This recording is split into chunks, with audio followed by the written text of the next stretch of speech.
Hello and welcome to the Badger Politic. I'm Scott Stearns. Good evening. So, Paul, what's going on?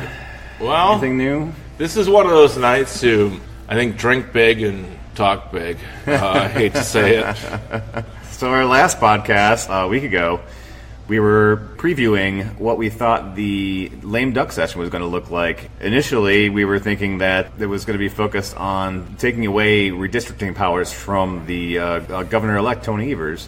It looks like that's not the primary focus, but all the other stuff is still... I think they're still sliding in there. Well, there's still stuff that they could do around redistricting. It looks like, the subversion of Kaul's power. So traditionally when a governor vetoes a redistricting bill from a legislature of the other party, which has happened most recently, I think it was in 2000. It also happened in 1990, and it also happened in 1980. So you had Lee Sherman Dreyfus with the red vest in 1980, a little before my time as a voter anyway, vetoing a Democratic map. It went to the courts. The courts decided it. In 1990, Tommy G. Thompson vetoed a Democratic map. Right. And it went to the courts. And in 2000, it was split control of the legislature, but the Democrats and Republicans couldn't agree, and it went to the courts. And so you had basically a lawsuit settles redistricting. Yes. And what they're talking about is allowing Republicans more power to the legislature, more power to control what happens to lawsuits, which could include redistricting. Yeah, it could include a number of things. So before we get too much into the weeds here, I kind of feel like we probably need to just summarize where things are. So there were 4 bills they were considering as of yesterday, one of which... Yeah, they got a whole lot more than that in these bills. Holy crap! Well, it's not like it's just 4 initiatives. There's 4 pieces of legislation, or there were. Now there's 3. The one that dropped off yesterday was the one to move the Supreme Court election for 2020. Mr. Daniel Kelly on the Supreme Court will be up for... that entire bill failed? It got pulled. It did not make it to a committee vote. They pulled it back because it appeared to lack support and at least. But didn't they then take some of the early voting provisions of that same bill? I don't know if it was part of that bill initially. Yeah, but this basically what they were going to do is move the partisan primaries. Kelly, Walker's appointing to protect Walker's appointee. Yes, who was going to be up for re-election. So what they were going to do, because it was going to fall on the April date in 2020, and they were going to move the Democratic primary, or the partisan primaries, which would include a potential Republican primary, depending on what happens with Trump.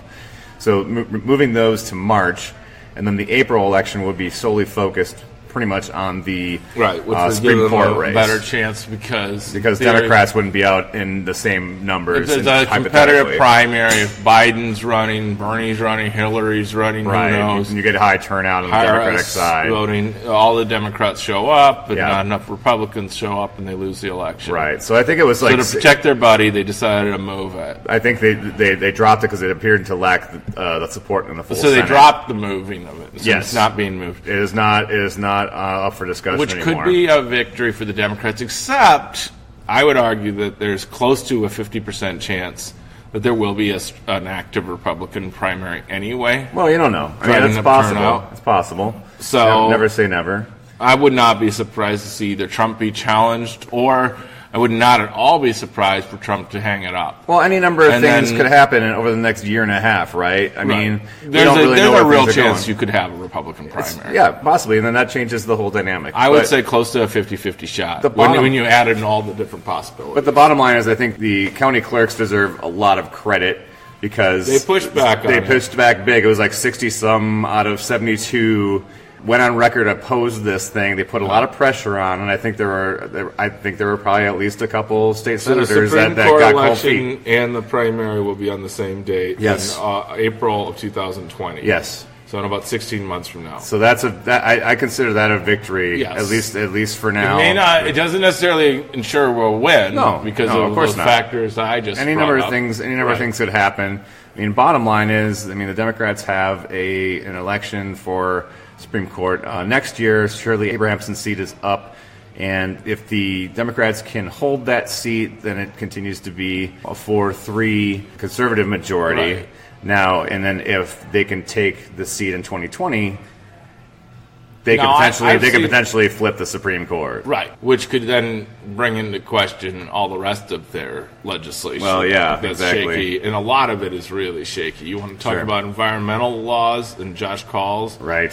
The governor's pardon powers, the powers of the governor to All the stuff they're expand talking about Medicaid, now. Yeah. which they did pass, I believe, on the waiver requirements. So I think it does impact his ability to expand Medicaid. The dust is still being settled. It did pass the Senate. It will almost certainly pass the Assembly. Yeah. So that's What the final form of this bill is supposedly pared down somewhat, so maybe it'll be less bad for the healthcare industry. So there's still potential wiggle room there for changes, I In think. theory, if Evers wanted to accept the Medicaid money, he could go through the Department of Administration Department or of Justice. I mean, there's any number of we'll avenues. see. So We'll see. I mean, I wonder with all the cross-references in these bills, that was one of the things that was really hard to read. yeah, So some people said it was 141 pages. I heard 280 pages. Then I heard something over 1,000 pages. yeah. There's dust is still settling. Like I said, I don't think we know all the details yet today. If you really want to understand it, I think the bill, so I think you can say it's close to 1,000 pages at least, because you have to cross-reference other statutes yes. which have been written God knows when. Well, yeah. And so that's a lot of reading. Yeah, and they're dropping these things on their desk and then expecting them to vote on them, minutes later. Right. Supposedly it was a 47-page amendment to Yeah. it, so I don't know what it says. I haven't seen it published anywhere, the amendment, yet. I saw the technical language of a couple amendments that are up on Wisconsin Eye, but Yeah. we really don't know what we have. All Yeah. we know is that we have the Republicans asserting a lot more control over health policy. So the other things in there, obviously, the work requirements to be eligible for Medicaid or Badger Care, as it's known here Right. in That's Wisconsin. a certainty, right? Yeah, so that's part of it. The other Which bill, is like, why would you need Medicaid? You may not need Medicaid if you're working. Like, what if you can't find a job? So that was one. The first bill that passed tonight was probably the most. I don't know if I would consider it mundane, but it's probably the least controversial of the pieces of legislation. It was around federal transportation funding. So Probably the least controversial what was left, right? Yeah, I mean, it was basically about how federal funds that come into the state for transportation funding can be targeted to specific projects, and that appears on its face to maybe be. The idea around that is maybe related to Foxconn and all the highway building there, that they could use more of the money for that project. Yeah, probably. It also allows them to get around Davis-Bacon laws, which mean that they don't have to pay union scale, which means that you'll have a lot of more fly-by-night contractors. It may save you some money in the short going, but when the bridge fails because they didn't pour the concrete correctly or they didn't put the right rivets in the iron underpinning the bridge over the river, that runs through Racine County or wherever the fuck you're driving. Yeah. Just be careful on the bridges. Yeah. The road might look good for a minute, but just watch out. If you're Wisconsin motorists, keep your eye open a little bit. You're going to have a few more hazards, perhaps, because you may have untrained construction workers that have poured your concrete. Gotta help us. What else? Remember how the Hone Bridge buckled? Oh, God, that was the day. Yeah, well, they could have a few more buckles going on. Well, let's hope not. We joke about this, but this really can cost lives. Hundreds of people in Minneapolis were killed. We all know the state of infrastructure in this country, and it's not good. So just to summarize, we've got the transportation bill that we just talked about. That passed first, and then the Medicaid bill passed the Senate. It's being debated by the Assembly as we record this. And then the big one that is yet to come is the bill on the governor's powers, the attorney general's powers, early voting, WEDIC, the economic development power, and the ability for Evers to appoint people onto the Wisconsin Economic Development Board. So that one remains to be debated. And so they're still not full deals on all of them. And so I don't know where that stands. I mean, I would assume that if there are some senators on the fence, I'm sure some version of it will get done. It's probably just a matter of where their comfort level is. Coles, who seemed to want to he seemed interested in that job that Evers is going to leave. I know he and Evers in the past have had a really good working relationship. I don't know how Evers is going to. I'm not sure what he's going to think about Rob Coles and his working relationship after Coles just voted to strip him of all his powers. Yeah. But he was a sort of reasonable Republican. I hope Evers reconsiders it, honestly.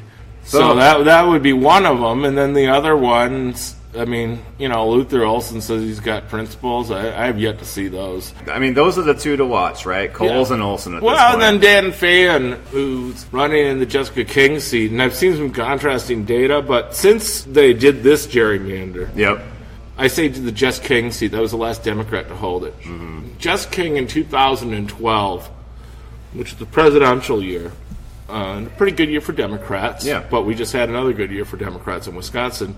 She lost by 590 votes out of about 90,000 casts. Okay. So within a 1%.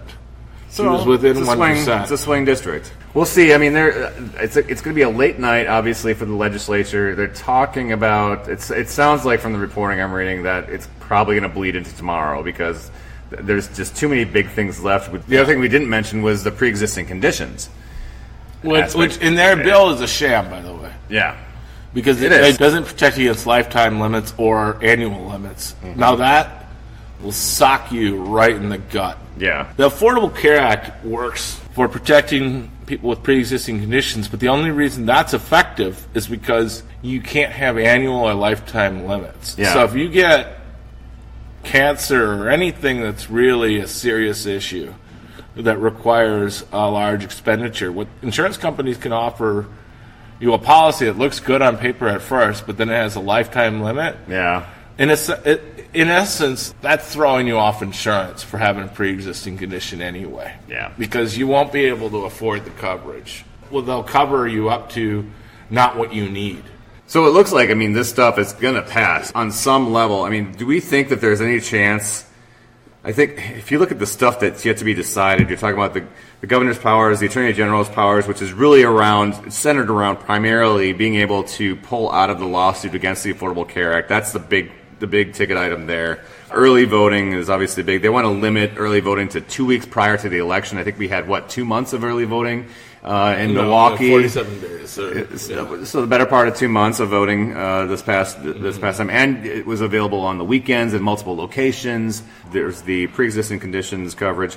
Do we think there are any of these items that there's a chance that it could be pulled back? I think I'm looking at the early voting stuff as probably the most likely thing that there may yet be compromise on, just given that at least some of these Republican senators obviously come from different types of districts and they may have some interest. I'm hoping more on the administrative rulemaking still, or at least giving an out where the DOA can ask for the Medicaid Department of Administration, or something like that, or so whatever, some other department can do it.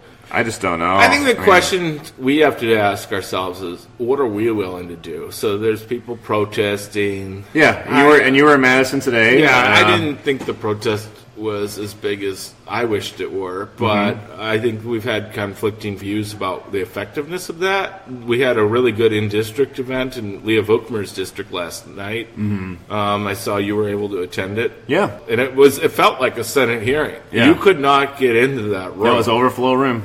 And that was a mess in there. I thought the folks who worked for the MHEC security department were going to kick people out. So at this hour, the Senate continues to go in and out of session. Just got this tweet from the Associated Press, Mr. Scott Bauer. Senator Fitzgerald returns to the Senate chamber. Quote, "I'm drafting," he says when asked what's up. "What is it?" he's asked. "Good stuff," he says. So that's the latest there. So obviously they're continuing to make revisions. That is probably because of lobbying pressure that's happening. There were a lot of healthcare lobbyists there earlier petitioning for changes to the Medicaid bill. And obviously there's either some pressure being applied here or there are state senators on the Republican side that aren't 100% on board with some of these provisions. So what's next? After this, like I was saying, some level of this is going to pass. It's not like they're just going to drop it tonight and say, you know what, we were wrong. We're seeing the light. That's not going to happen. A lot of it already has been. Yeah, but the early voting stuff is still out there. The Attorney General's powers stuff is still out there. Pre-existing conditions stuff is still out there. Some of the stuff is going to go through. Some of the stuff might drop off. Some of it might be scaled back. We just don't know. Well, we probably won't know until tomorrow. With the healthcare stuff, it may have already been. But what's next? I don't know. Obviously, Evers takes power next month. Josh Kaul takes power next month. And then what happens? Does a lot of this gets challenged? Yeah, there's probably some litigation that's going to occur. Now, probably in some respects, Evers has to actually assert his powers and have them say, "Well, no, we passed the law against it." Right, and then they challenge it. Court. Then they Right. sue him and take it to court. Blah Yeah. blah blah blah blah. Yeah, That's there could probably be some of going that. to be, and of course they manipulate the rules. But Right, so more of the lawyers. They're going to hire private attorneys to represent the state. In one via of the provisions legislature. was so that Evers has to ask permission to ban guns. Yeah, ban guns from the Capitol grounds. That is fucking. I mean, this is petty. I talked to a security guard actually at the Capitol today. Yeah, And he what said, they "Well, have you to say? actually can carry a gun now because if you have a and I'm Concealed like, carry permit? Yeah, I'm like, I said in this day and age, this is not what we need. you No, know? And no, not when He no, kind of when- agreed, and but he was careful. And Well, then yeah. I said, like, what happens if somebody doesn't like the singers? They just shoot them or something? I mean, I probably shouldn't have joked like that with them. You never, you don't want to test somebody, but at the same time, when tensions are high like this, why would you introduce that element to That's it? disgusting. It doesn't make any sense. That should be in a campaign ad. It should be common sense that this is not just like you don't want to have guns in a So I kindergarten keep class. going to what's next. Yeah, and I mean, what do we do next? What Is do- the real issue. Well, I think we talked about it earlier before recording, and one of the speakers at the town hall that we Ellen attended Bravo, yes. who helped to found the She had organization 9 to 5, the National Organization of Working Women, actually. She had 3 bullet points, and this may be a good thing to end on. But Yeah. why don't you list those bullet points for us, Paul? She said one is they think they can do this. They're doing this because they think they can. Mm-hmm. Second thing is they're doing it because they think the costs to whatever happens to them politically are not as high as the benefits they'll gain from it. Mm-hmm. And the third is they think that'll dishearten us. We'll become dispirited, and We won an election and still we lose. And all these new people that just got involved, they say, fuck it, this is why I hate government and politics. So bottom line is, don't become dispirited. No. We need to stay engaged, Right. and this should, if anything, what they're doing today should motivate people all the more to stay Absolutely. involved, stay engaged, Right. and keep the pressure on. All right. And forward. Forward.